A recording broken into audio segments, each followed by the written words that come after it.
1월 19일 화요일 하나님께서 주시는 말씀은 마태복음 4장 12절부터 25절까지입니다. 봉독을 합니다.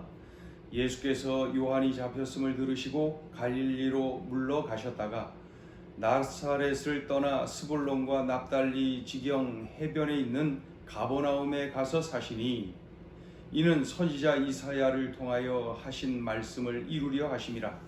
일러스되 스불론 땅과 납달리 땅과 요단강 저편 해변 길과 이방의 갈릴리여, 흑암에 앉은 백성이 큰 빛을 보았고 사망의 땅과 그늘에 앉은 자들에게 빛이 빛이었도다 하였느니라.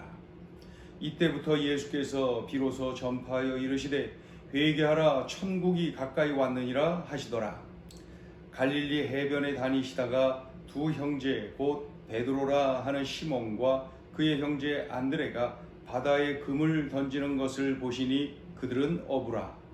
말씀하시되 나를 따라오라, 내가 너희를 사람을 낚는 어부가 되게 하리라 하시니 그들이 곧 그물을 버려두고 예수를 따르니라.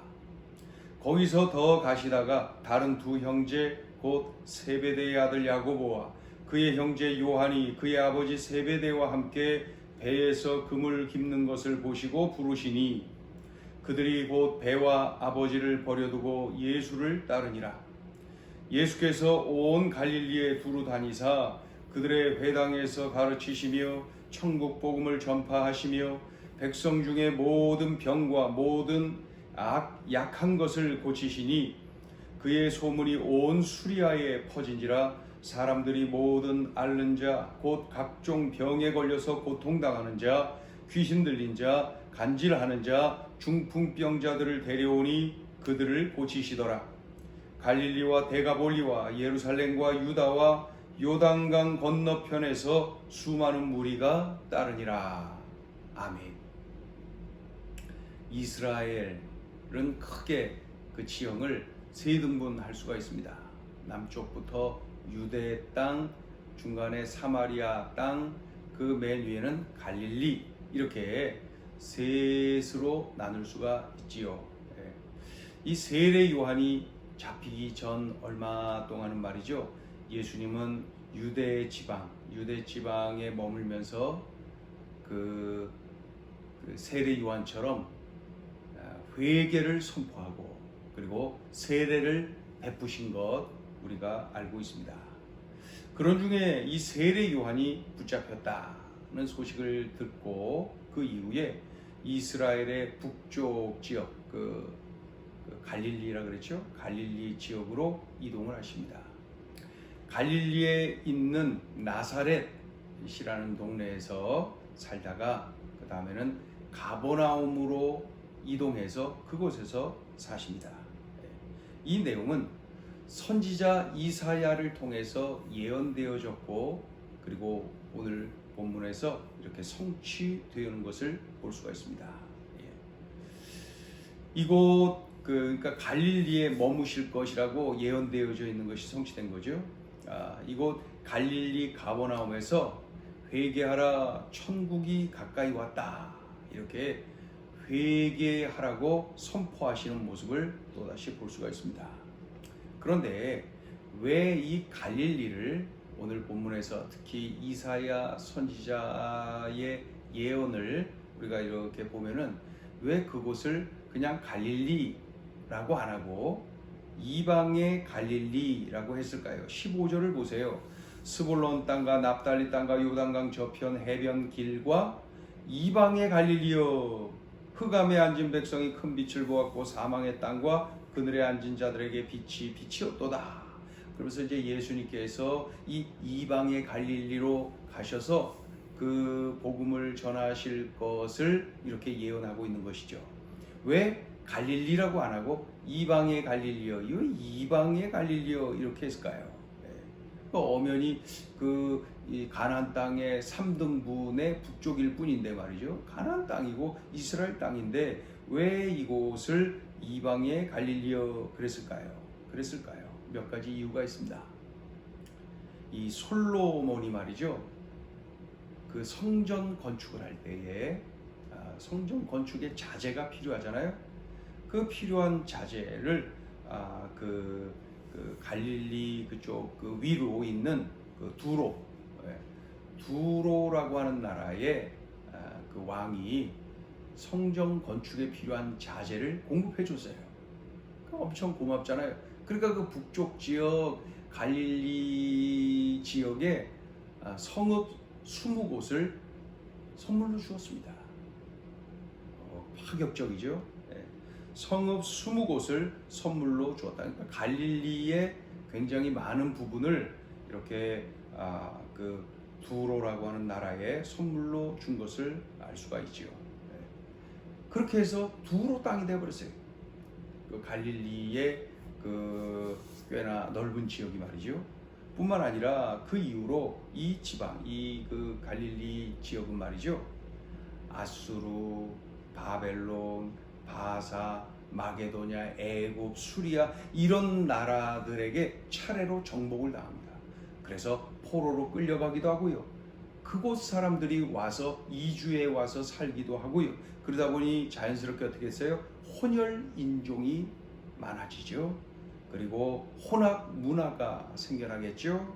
또 혼합 종교까지도 그렇게 되었겠죠. 그래서 남쪽 그 유대, 특별히 유대 지역, 예루살렘 지역 이쪽으로부터 어떤 말을 들은 거예요? 저 갈릴리, 이방의 갈릴리 이렇게 표현을 그때부터 했다는 것이죠. 이방의 갈릴리.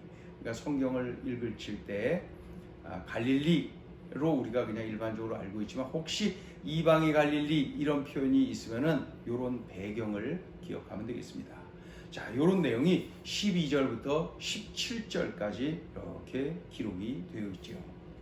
자, 그 다음을 보면은 갈릴리 해변에서 우리 예수님께서 제자들을 이렇게 부르시는 그런 모습을 볼 수가 있지요. 베드로, 안드레 이 두 형제를 부릅니다. 또 야고보, 요한 이 두 형제를 또 부르시지요. 이들은 모두 보니까 평범한 어부들입니다. 바다에 그물을 던지던 중에 부름 받았어요. 배 안에서 그물을 깁는 중에 부름을 받았어요. 그러니까 한가하게 그냥 일 안 하고 그냥 놀 때 부름 받은 것이 아니라 그저 열심히 성실하게 일하는 중에 부름을 받은 거예요. 바쁜 중에 말이죠. 그런데 이들을 부름 받는 광경을 보니까 배, 그물, 아버지를 뒤로 하고 즉각 예수님을 따랐다. 예수님이 뭐라 그러셨길래요? 이제부터 너희가 사람을 낚는 어부가 되게 하리라 그러셨거든요. 그 말씀에 그대로 버리고 다 내려놓고 즉각 순종하여 예수님을 따랐다. 이 내용이 18절부터 22절까지 기록이 되어 있습니다. 그러니까 예수님의 제자들이 예수님을 따라가서 제자를 삼아주세요 이게 아니라 예수님이 제자로 부르신 거죠.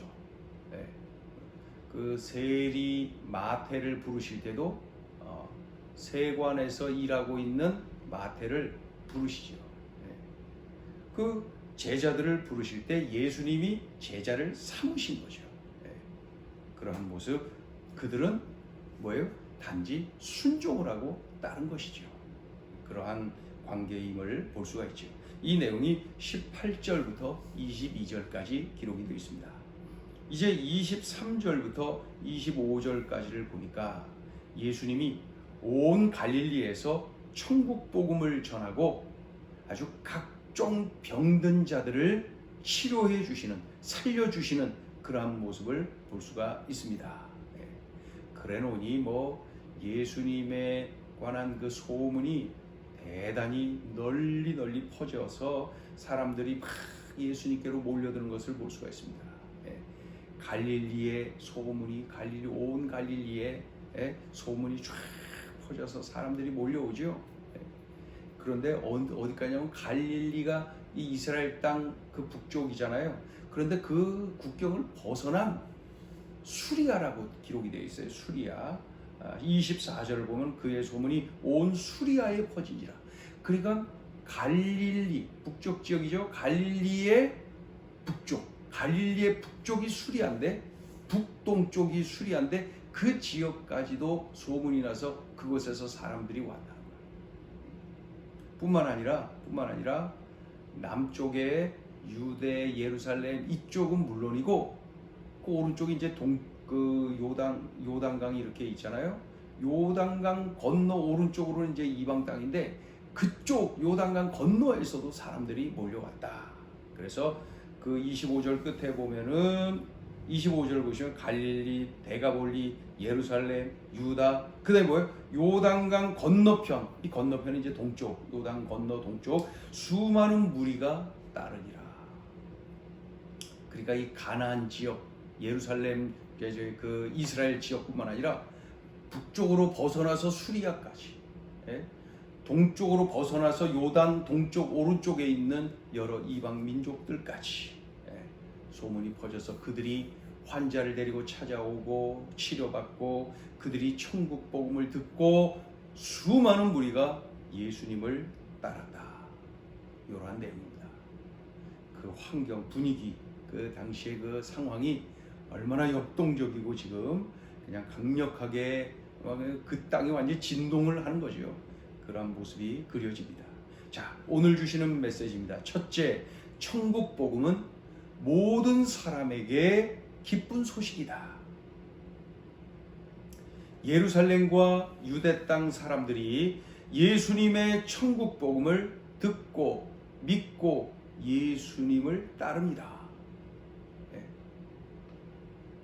예루살렘과 유대 땅 사람들이 그랬다는 거예요.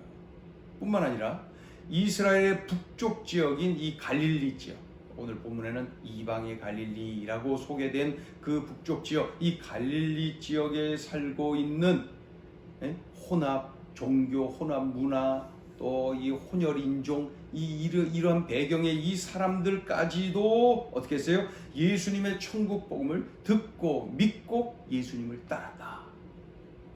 뿐만 아니라 갈릴리 북쪽, 갈릴리를 이제 벗어난 거죠. 가나안 땅을 완전히 벗어난 거죠. 북쪽의 수리아 지역의 사람들까지도 어떻게 했어요? 예수님의 천국 복음을 듣고 믿고 예수님을 따랐다. 뿐만 아니라 오른쪽, 이스라엘 땅 오른쪽 요단강 동편, 요단강 건너편에 있는 사람들도 예수님이 전하는 천국 복음을 듣고 믿고 예수님을 따랐다. 그래서 그때 25절 끝에 기록된 것처럼 수많은 무리가 따르니라. 수많은 무리가 따르니라. 천국 복음은 모든 사람에게 기쁜 소식이 분명합니다. 저 예루살렘 그 유대 땅 그쪽 사람들만 좋은 게 아니죠. 북쪽으로 갈릴리까지, 아예 국경을 건너서 북쪽 그 수리아 지역 사람들까지, 오른쪽 요단강 건너서 그냥 사람들까지, 이방 여러 민족들까지 그냥 복음이 전해져 갖고 그들이 예수님을 따르는 그러한 일들이 일어났다. 그러니까 예수님은 유대인뿐 아니라 이방인들을 위해서도 십자가를 지신 것이 분명하죠. 그러니까 복음은 아주 편협하지 않죠. 복음은 이렇게 포용하죠. 우리도 가리지 않고 차별하지 않고 옹졸하지 않고 예수님처럼 넓게 멀리 전해주어야 됩니다. 마음에 들면은 전하고 마음에 안 들면 안 전하고 그러면 안 돼요. 그 혼난 사람이 그 니느웨로 갔던, 니느웨로 가라 했는데 다시스로 갔던 요나 아닙니까? 아무튼 나의 힘으로는, 나의 인격으로는 이게 얼마나 힘이 듭니까? 그러나 오직 성령이 내게 임할 때 내가 복음을 전하는데 예루살렘을 전하는 뿐만 아니라 어떻게 해요? 온 유대와 그 다음에 사마리아, 그 가기 싫은 지역까지도 가는 거죠. 온 땅끝 국경 넘는 것이죠. 그러면서 장벽을 계속 넘는 거예요. 미움, 시기, 이러한 마음의 장벽까지도 넘고 언어와 문화의 장벽을 넘는 것은 물론이고 말이죠. 그래서 이 복음, 천국 복음은 모든 사람에게 기쁜 소식이다. 우리 예수님도 이스라엘을 벗어난 저 위로 수리아 지역, 오른쪽 요단 동편, 요단강 건너 오른쪽에 있는 이방 민족들까지도 복음을 전하셨고, 그들이 그 천국 복음을 듣고 믿고 예수님을 따랐다. 그러니까 25절 끝에 수많은 무리가 따르니라. 그 속에는 유대인 이방인 마구 섞여 있었어요. 우리 예수님이 친히 보여주신 것입니다. 천국 복음은 모든 사람에게 기쁜 소식이다. 그러니 우리가 성령 충만함을 입어서 열정적으로 복음을 전해야 되는데, 편협하지 않고 옹졸하지 않고 넓게 멀리 마음껏 예수님의 그 마음을 품고 증거해야 될 것입니다. 자, 둘째 주시는 메시지입니다. 예수님의 제자로 살라. 단순히 예수 믿고 구원받는 데에 머물지 말고 예수님의 생각, 예수님의 비전을 나의 생각, 나의 비전으로 품은 그러한 제자가 되어야 됩니다. 그런 제자로 살아야 됩니다. 예수님의 명하신 사명을 위해서 배, 그물 내려놓을 수 있는, 버릴 수 있는 헌신적인 제자로 살아야 됩니다. 나를 통하여서 영혼이 구원받는 사람들이 많아지는 사람 낚는 업으로 살아야 됩니다. 예수님을 위해서 살고 예수님을 위하여 죽고 삶의 목적이 분명한 예수의 제자로 살아야 합니다. 그러한 삶이야말로 보람되고 값지고 참으로 감격적인 그러한 인생이 될 것이죠. 오늘 주신 이 말씀을 명심하고 예수님의 제자로 사는 것, 그러한 삶이 가장 복되고 감격적인 삶입니다. 오늘 주신 이 말씀, 천국 복음은 모든 사람에게 기쁜 소식이다. 그리고 예수님의 제자로 살라. 오늘 이 역동적인 복음 전파 현장에서 들려주시는 주님의 음성입니다. 기도하겠습니다. 하나님 아버지, 천국 복음은 참 역동적입니다. 수많은 무리가 예수님을 따르는 모습 보니 무엇을 들었길래 이렇게 달라지나? 변화되나? 주여, 천국 복음 듣는 것 외에 무엇이 있겠습니까? 이 사실 명심하여서 천국 복음을 들려주는 예수 그리스도의 제자로 살게 하여 주옵소서. 천국 복음 증거하는 일에 헌신하는 예수의 제자로 살게 하여 주옵소서. 그저 예수 믿고 구원받는 일에 머무르지 말게 도와주시고 제자로 살게 도와주시옵소서. 제자로 살며 제자 삼는 그러한 제자가 되게 하여 주시옵소서. 오늘 주신 이 말씀을 삶에 구체적으로 적용하며 꼭 이렇게 살아내게 하여 주옵소서. 예수님의 이름으로 기도 올리옵나이다. 아멘.